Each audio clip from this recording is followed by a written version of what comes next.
వివరాలు చెప్పే భారత్ ఎన్బి టీవీకి స్వాగతం. బిఎన్బి టీవీ, నేను జేకే, వార్తలు చెప్పేది జేకే.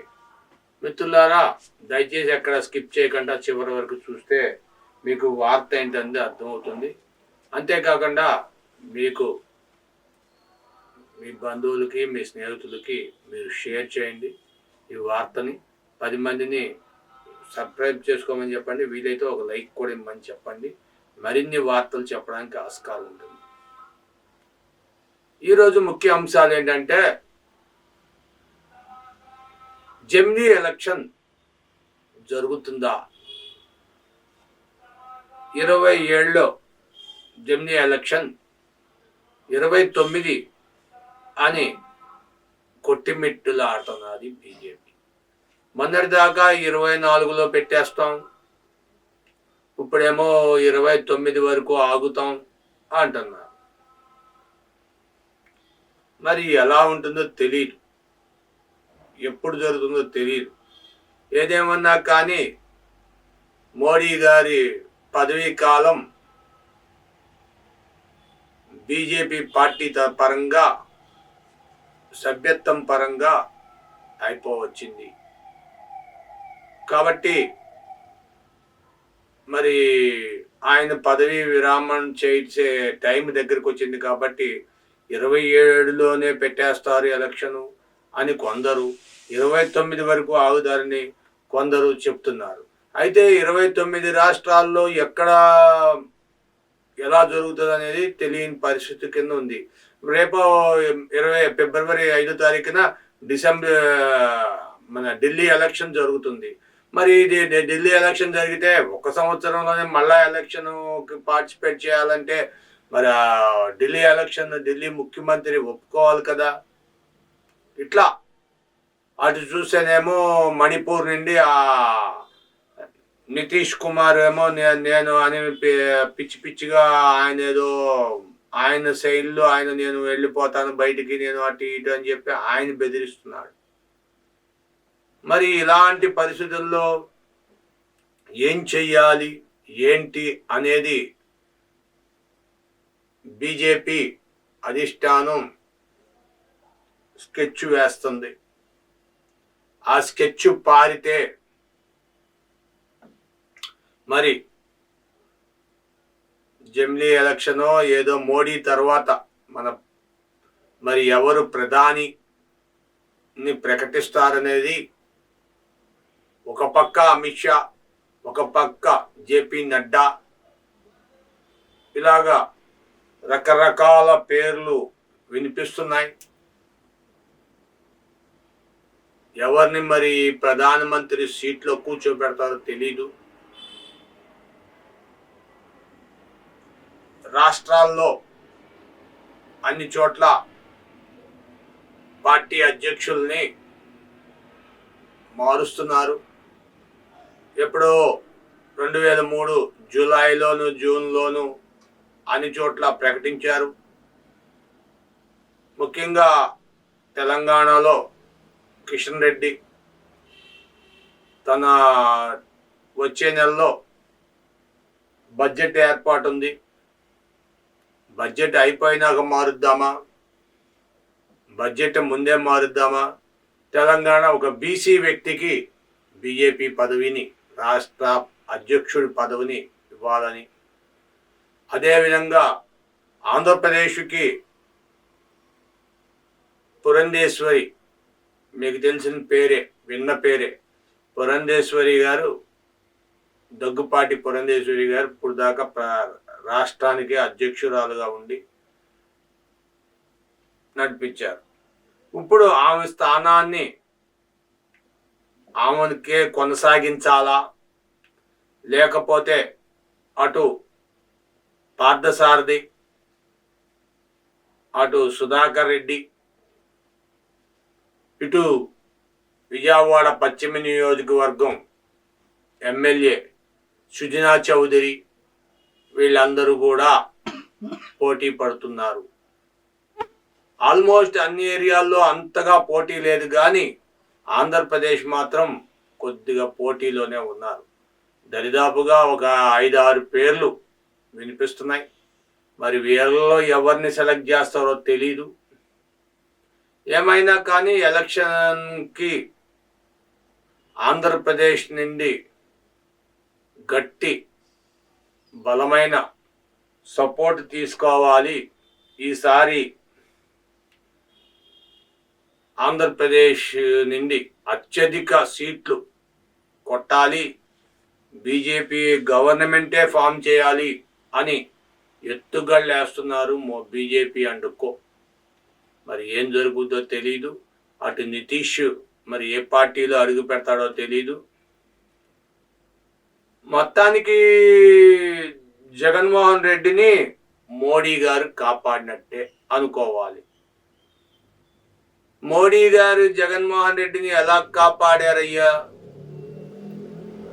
జగన్మోహన్ రెడ్డి గారు ఆల్మోస్ట్ జైలుకి వెళ్లాల్సిన పరిస్థితిలో ఉన్నారు. ఆయనకున్న ఈడీ కేసులు కానీ ఇవన్నీ కూడా. అటేపేమో ఆయన వచ్చి మన కృష్ణంరాజు రఘురామరాజు హడావుడి చేస్తున్నాడు. సుప్రీంకోర్టులో కేసు వేశాడు, పిల్లేశాడు. ఎందుకని జగన్ ఇంకా మీరు అరెస్ట్ చేయలేదు, ఎమ్మటే అరెస్ట్ చేయండి. సుప్రీంకోర్టు డైరెక్ట్గా చెప్పింది, నీకేం పని, నువ్వు నీకేం సమాధానం చెప్పాలి, మేము ఎందుకు చెప్పాలి, నీకు చెప్పాల్సిన అవసరం లేదు మాకు. But Supreme Court had doing a mistake. Supreme Court as a భారతీయుడుగా ఒక బాధ్యత గల వ్యక్తి లేకపోతే ఏదో ఒకటి ఆయనకి అడిగే హక్కు ఆయనకు ఉంది. నువ్వెవరివి, నీకేం సంబంధం అని అడిగి ప్రశ్నించే హక్కు కోర్టుకు లేదు అని కొంతమంది మేధావులు చెప్తున్నారు. ఏదేమన్నా కానీ ఆ విషయం పక్కన పెడదాం. అయితే జగన్మోహన్ రెడ్డి గారికి 11 రాజ్యసభ సీట్లు, మరి 4 ఎంపీలు ఉన్నాయి లోక్సభ.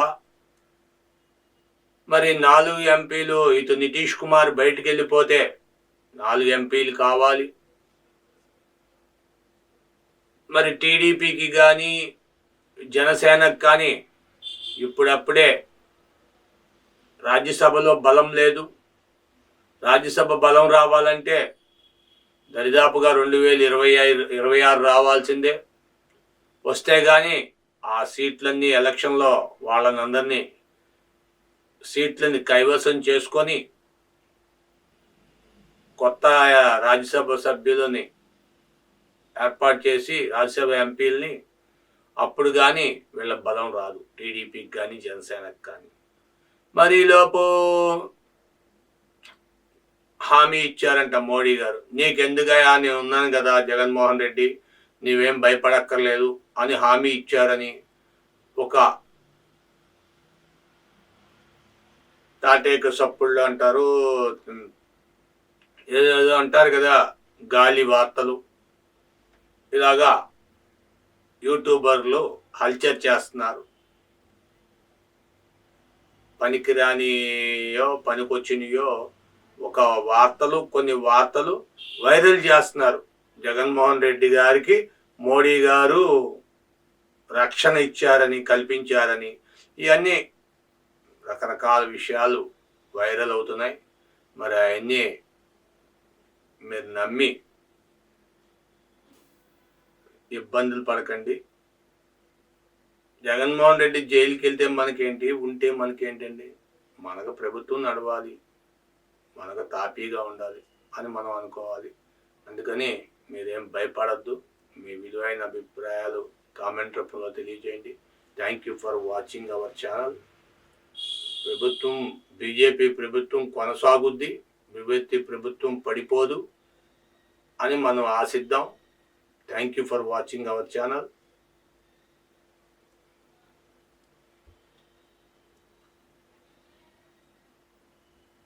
మరి ఎటు చూసినా అంధాకారం అంటున్నారు. ఎప్పుడో అలిపిరిలో చంద్రబాబు నాయుడు గారిపై హత్యాయత్నం జరిగింది. ఎట్టకేలకు ఆయనకి ఉరిశిక్ష విధించారు. ఇవాళ ఉరిశిక్షకి శిక్ష పడింది ఇన్నాళ్లకు. ఆ రోజునే 2016లోనే ఇలా జరగాల్సింది, జడ్జిమెంట్ రావాల్సింది. కానీ వ్యవధి తీసుకొని ఈరోజు 2025కు వచ్చింది జడ్జిమెంటు. ఎనీవే, పాపం పండితే గాని ఫలితం రాదని, కాయ పక్కనకు వస్తే గాని దాని రుచి రాదు. పచ్చి జామకాయ తీసుకొని ఎంతసేపు కొరికినా తీసి ఊసేస్తారు. అదే మంచి పలుకు మీదకి వచ్చినా తిన్నామనుకోండి, దాని రుచి వేరు, మధురంగా ఉంటుంది, కడుపు నిండుద్ది. ఆహా, ఎవరేసారో చెట్టు బ్రహ్మాండంగా ఉందన్నట్టుగా అని పొగుడుకుంటారు. అదే తరహాలో ఇన్నాళ్ళకైనా చంద్రబాబు నాయుడు గారికి తిరుపతిలో జరిగిన యాక్సిడెంట్కి శిక్ష పడింది అని ఆనందించాల్సిన విషయం మనం అనుకోవాలి. Thank you once again. మీ విలువైన అభిప్రాయాలు కామెంట్ రూపంలో తెలియచేయండి, షేర్ చేయండి, లైక్ చేయండి, సబ్స్క్రైబ్ చేసుకోండి. ఏపీలో రేషన్ కార్డు ఉన్న వారికి శుభవార్త. ఏంటి శుభవార్త? గుడ్డు, మీరు ఎప్పుడైనా గుడ్లు తిన్నారా? గుడ్డు తినకపోతే గుడ్డు తినడం ప్రారంభించండి. ఎందుకంటే గుడ్లలో చాలా ప్రోటీన్స్ ఉంటాయంట.